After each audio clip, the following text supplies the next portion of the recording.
અલગ અલગ પ્રકારના પ્રાણીઓ જોયા છે? બધાનું ધ્યાન અહીંયા. કયા કયા પ્રાણીઓ જોયા છે? શેર. બધાને વારાફરતી. દુર્ગાબેન તમે કયું પ્રાણી જોયું છે? શેર. અંકુશભાઈ તમે કયું પ્રાણી જોયું છે?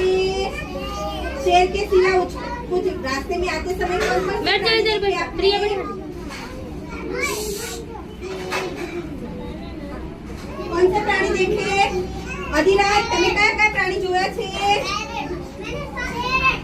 ये पैरट नहीं, प्राणियों प्राणियों वो कुत्ता बिल्ली वो सब होता है ना, हाँ वो ये सब प्राणी के बारे में हम आज पढ़ेंगे.